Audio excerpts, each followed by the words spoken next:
આભાર વિધિ કરશે.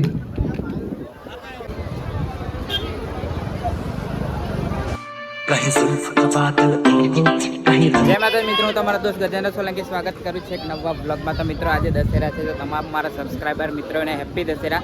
અને અત્યારે આપણે આવ્યા છીએ રાવણ દહનના પ્રોગ્રામમાં. તો આ સામે દેખો રાવણ છે ને, તો હવે આપણે દહન થશે જોઈશું. તો તમે વિડીયોમાં બન્યા રહો, વિડીયોને લાઈક ને ચેનલને સબસ્ક્રાઈબ ન કરી હોય તો સબસ્ક્રાઈબ કરી દેજો. અત્યારે પબ્લિક તો આવવા લાગી છે, પણ હજુ રાવણ દહન ચાલુ નથી થયું. તો બન્યા રહેજો બ્લોગમાં એન્ડ સુધી, ને રાવણ દહન તમને બતાવું છું.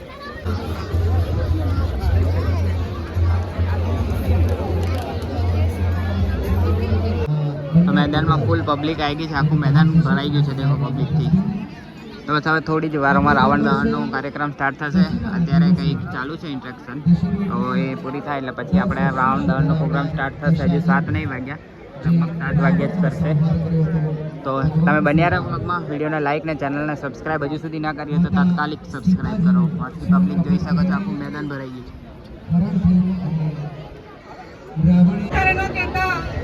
આજના પર્વમાં આપણે સાથે મળીને પ્રતિજ્ઞા કરીએ કે અંધકારને હટાવી પ્રકાશ ફેલાવીએ, અધર્મને હટાવી ધર્મના માર્ગે ચાલીએ અને અહંકારને હરાવી વિનમ્રતાને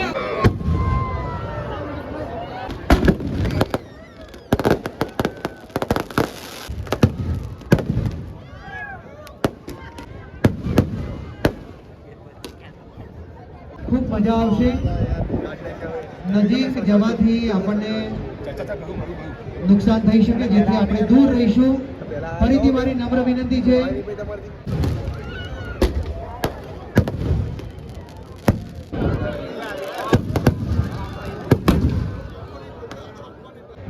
નગરપાલિકા વતી પણ આપણે સૌ વિનંતી કરીએ છીએ કે આપ રેલિંગથી થોડા દૂર રહેશો.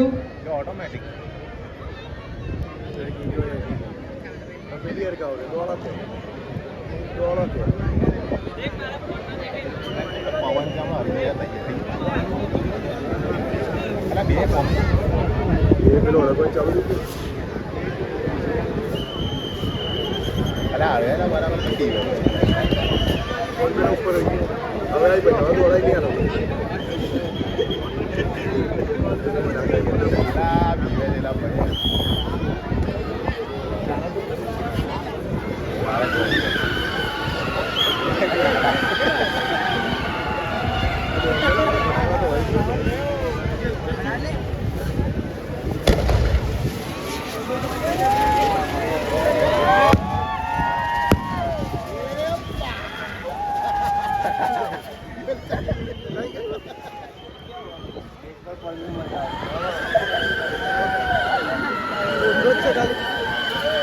चलो हलवाई चलो ना अंदर क्या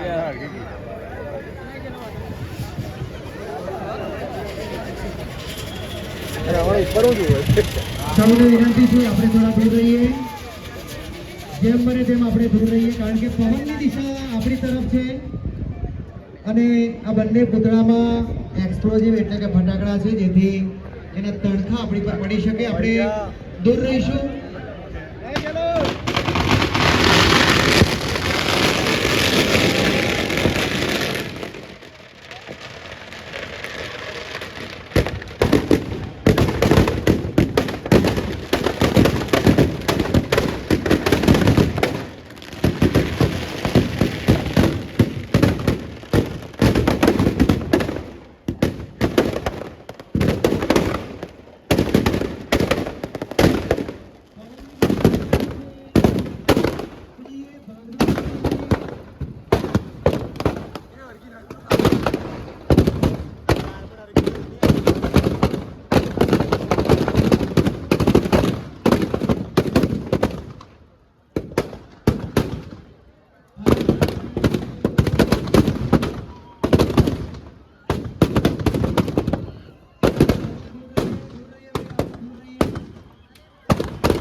તણખા પડ્યા છે તે તાત્કાલિક કાઢશે.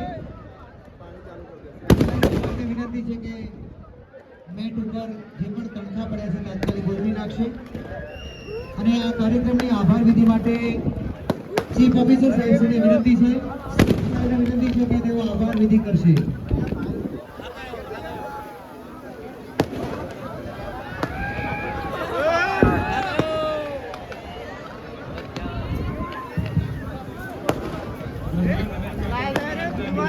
કાર્યક્રમમાં ઉપસ્થિત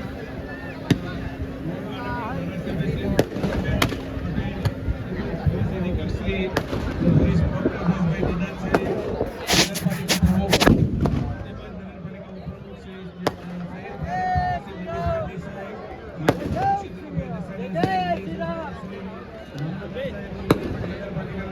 તો રાવણ દહન થઈ ગયું છે અને તમે જોયું કે કેવી સિચ્યુએશન હતી. પવન બહુ છે એટલે ડેન્જર બહુ.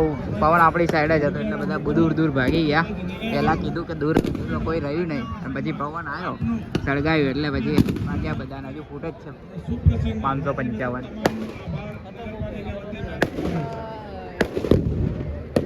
પબ્લિક દેખો પડી ગયો રાવણ તારી તોય ફૂટ.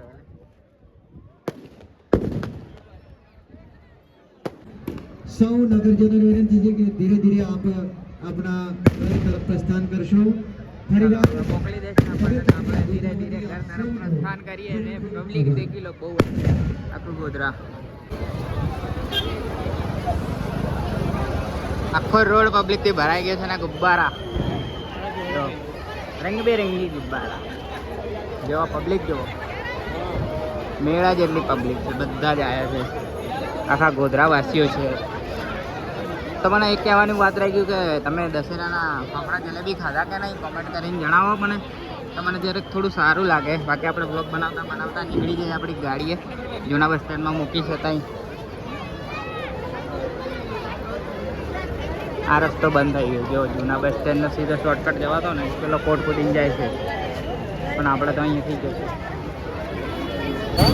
જેટલા માણસો ગરબા રમવા આવતા એટલા જ રાવણ દહન માટે બી આવે છે. જો આખું ગ્રાઉન્ડ આપણે પાર્કિંગ આખું પેક થઈ ગયું છે ગાડીઓથી. બાકી આપણી ગાડી તો પેલી સાઈડ છે. નીકળે એવી કન્ડિશન હોય તો સારું. ફટાફટ તો જાઉં છું. નહીં નીકળે આવી રહી ગાડી આપણી. નીકળવાનો ટ્રાય કરીએ. નીકળી જાય તો બહુ જ સારું. બાકી જો ફૂલ જ છે બાઇકનું પાર્કિંગ છે ને. ગરબા રમવા આવતા એટલા બધા આવ્યા છે રાવણ દહન માટે. આઈ હોપ ગાઈસ તમને વ્લોગ ગમે છે. વ્લોગ ગમે હોય તો લાઈક કરજો, શેર કરજો અને ચેનલને સબસ્ક્રાઈબ કરજો અને કોમેન્ટમાં જય શ્રી રામ જરૂરથી લખજો. બાકી ફરી મળીશું નવા વ્લોગ સાથે. ત્યાં સુધી જય માતાજી, જય શ્રી